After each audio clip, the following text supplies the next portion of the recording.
Well, good evening, Governor. Thank you for joining the Florida Chamber of Commerce's Economic Development Summit here, focused on transportation. Our members span the state of Florida as well as local chambers all across Florida. They would like to just simply hear your thoughts about the importance both of transportation and its role in economic development. Would you care to share a few thoughts with us? Well, first off, it's all about jobs, right? If you think about our state, we should be #1 in tourism, which we are, but we also should be #1 in shipping. Now, we're not going to be #1 in shipping unless we invest. But think about it. We've got the expansion of the economies of Central and South America. We've got the expansion of the Panama Canal. We buy a lot of goods. We're the soon to be the 3rd biggest state.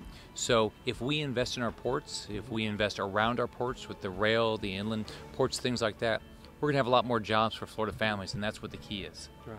So as business communities across the state start to look at transportation, what is going to be the role that business is going to need to play to both support the state moving forward and really you as you take that role and that leadership to the legislature this year?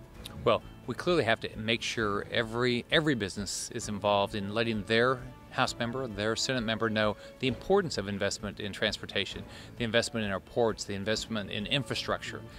Because, look, there's lots of pressure to spend the dollars a lot of different ways.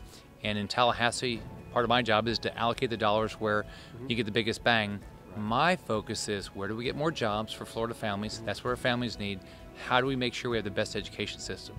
If we invest properly in our ports, in our infrastructure, in our highways, we'll have more jobs, we'll have more money to do the things we care about, like education. Right. All right. Well, thank you so much, Governor. We appreciate it. I know the Florida Chamber's Grassroots and Information Network will be there to do that exactly, help those businesses inform their legislators as those issues come up. But thank you very much for doing your part as well and leading Florida forward. Thank you. Appreciate it. Nice Have a to good be night. here.